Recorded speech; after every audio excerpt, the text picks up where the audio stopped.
दोस्तों, shoes and sportswear की दुनिया में नाइकी एक ऐसा नाम है जिसे ऑलमोस्ट हर किसी ने कभी ना कभी सुना होगा। लेकिन क्या आप जानते हैं, जिस नाइकी को आज दुनिया का one of the most popular brand माना जाता है, उसकी शुरुआत कब, कहां और कैसे हुई? इसकी भी कुछ तो कहानी होगी। बिल्कुल है। कहानी शुरू होती है 1962 में फिल नाइट के द्वारा। एक कॉलेज प्रोजेक्ट के लिए उन्होंने शूज के मार्केट पे रिसर्च करना स्टार्ट किया एंड एक ही बिलीफ के साथ वो आगे बढ़े कि अगर जापानीज कैमरा अमेरिकन मार्केट को कैप्चर कर सकते हैं तो क्या जापानीज शूज भी एक काबिलियत रखते हैं।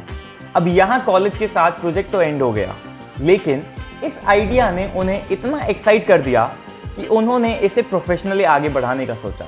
क्योंकि जापानीज प्रोडक्ट से रूबरू होना था, इसलिए वो टूरिस्ट बन के जापानीज मार्केट में एंटर हुए। कई सारी शॉप्स देखी, कुछ पसंद नहीं आया।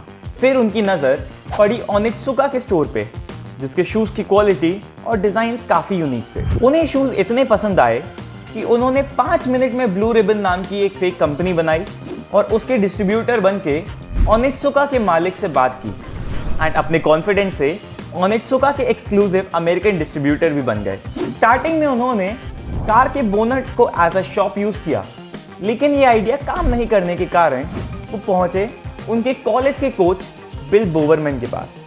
बिल को शूज बहुत ही ज्यादा अच्छे लगे और तुरंत ही उन्होंने फिल के साथ जुड़ने का फैसला किया। 1964 में दोनों ने $500 मिलाए एंड स्टार्ट किया ब्लू रिबन स्पोर्ट्स।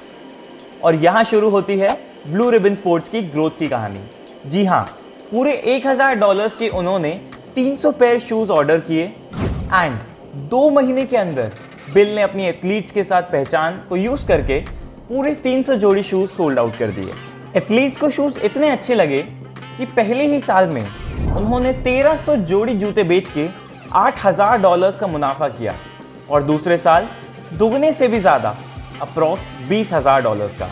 1966 में दोनों ने मिलके कैलिफोर्निया में अपना पहला फिजिकल स्टोर खोला। दोस्तों, नाइकी की सक्सेस का एक मेन रीजन था बिल का स्पोर्ट्स के लिए प्यार। जब भी कोई शूज का लॉट डिलीवर होता था, वो उसमें से कुछ पेयर शूज निकाल के उस पर इनोवेशंस करते थे। इसी इनोवेशन के कारण उनका एक डिजाइन कॉर्टेस was a big success and उन्होंने $3 लाख से भी ज्यादा का प्रॉफिट बनाया। बट यहाँ से एक प्रॉब्लम शुरू हुई, डिमांड फुलफिलिंग की।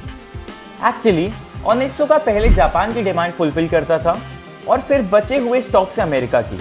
इन्हीं परेशानियों के कारण 1971 में ब्लू रिबन और ओनित्सुका की डील एंड कर दी जाती है।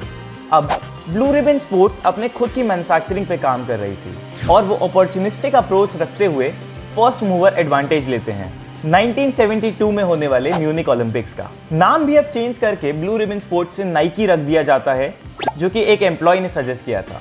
म्यूनिक ओलंपिक्स में नाइकी का डिसीजन बहुत सक्सेसफुल रहता है एंड फिर नाइकी कभी पीछे मुड़ के नहीं देखता। 1980 में वो स्पोर्ट्स क्लोथिंग और ट्रैक सूट भी अपनी ऑफर्ड कैटेगरी में ऐड कर देते हैं एंड फाइनली 1984 में माइकल जॉर्डन बनते हैं नाइकी के ब्रांड एम्बेसडर और Nike becomes the biggest sports brand. Strategy time.